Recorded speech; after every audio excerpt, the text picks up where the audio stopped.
I have in front of me here an SPC4. It's the global 4-way super plus combiner. So the purpose of this is twofold. It's to take the input from a number of different boxes, up to 4 boxes, and combine them into a single RF feed. They can be fed directly to one television or distributed to another TV. And it's also possible with this to be actually able to remotely control the box from a remote location. Now, for the remote control element of it, it'll only work with skyboxes. For the combining of the RFs, it'll work with any box. So let's just look at an overview of how this will work, okay?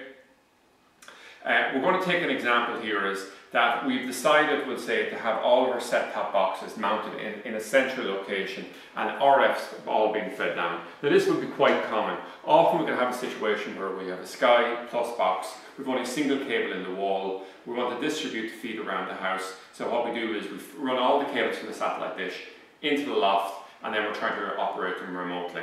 So, so this is ideal in terms of giving a scenario for where we have the problems that we want to combine the feeds into a single feed, and we also want to be able to remotely control the boxes. An extra complication with the setup we have here is that on the bottom we have a Sky Plus HD box. So there's a very specific remote, Sky Plus HD remote to work it. So that shouldn't be confusing. But with the 2 Sky boxes there, we want to be able to operate them independently of each other. So if we pick up a box, a remote control, and say we're changing a channel, we want to know that we're changing just one box rather than both of them. Okay? Otherwise there'd be no point having 2 boxes the same because they'll always be set to the same channel. So to make this demonstration as clear as possible, what I'm going to do is I've just come along and I've numbered up these boxes here. So the box on top, I've numbered box 0, box 1 and box 2. Now it's a little bit unusual our numbering system, but I'm just going to hold up the SPC4 here, and it's 0, 1, 2 and 3. Now it would have been better, I believe, to have numbered this 1 to 4, but anyway, Global in their wisdom decided to number it in this order. Now if we come along and we look at the back of the box, television here, I have 4 cables coming out here, each coming from the RF2, and the purpose of this is that it'll be set up to give both an RF output and also a 9-volt signal to drive a Sky Eye. So it's coming from, so this is marked cable 0, cable 1 and cable 2, okay? So that's where we're there. I just want to check that cable is fully tight there. So just push that in. So now on the far end of this we have 4 cables. 3 cables, sorry, coming in. So the first thing I'm going to do is I'm just going to grab cable 0 and I'm going to connect it to input 0 that we saw marked earlier. Then next is cable 1, we'll push it into position 1. And finally, position 2 goes into 2 here. Okay? So what we do at this point here is we'll actually come along and we'll take the output of this and we'll feed it directly into the television. So 3 feeds in, a single cable out with the outputs of those 3 Sky boxes fed into a single cable. Now if we see here, I've added on a Sky Eye at this point here, and this is what will give us our remote control. It'll take the signal from our remote control, feed it to whatever port and back into the input here. So if we just come along, we'll just insert this here and it just goes into the RF in here. Okay, now I have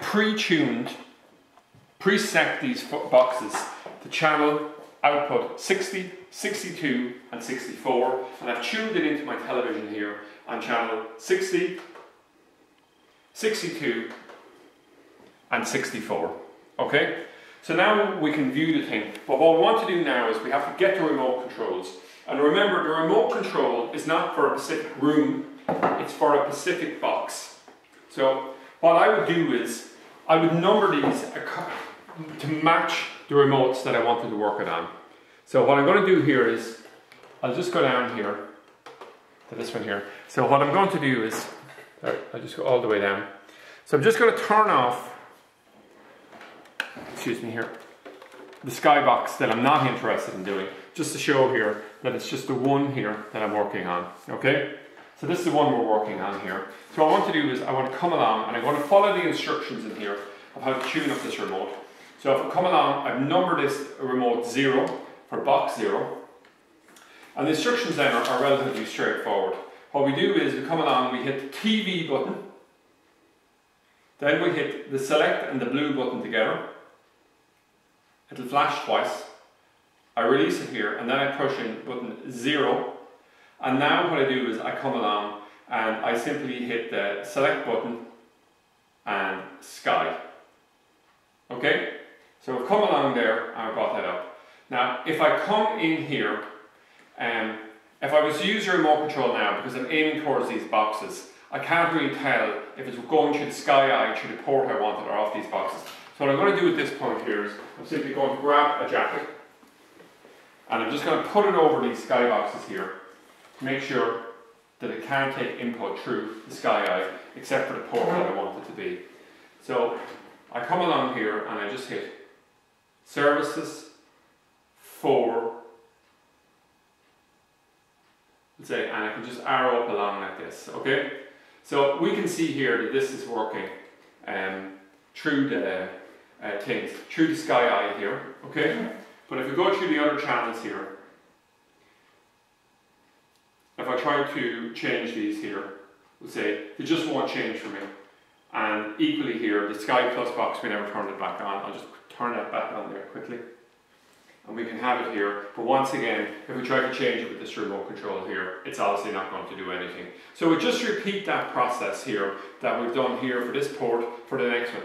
It's a little bit confusing on the next one. We can see here that when we're actually working with port 1, we have to enter button number 2. So once again, the design of this, I find in some ways is a little bit flawed. But the positive thing about this is it does work, and there's no real product on the market that does the same job as this. So, you know, over the years we sold a huge number of these, and it's very, very effective in terms of controlling skyboxes for remoting. So hopefully anyway you'll find this video informative and it'll help you in the installation process.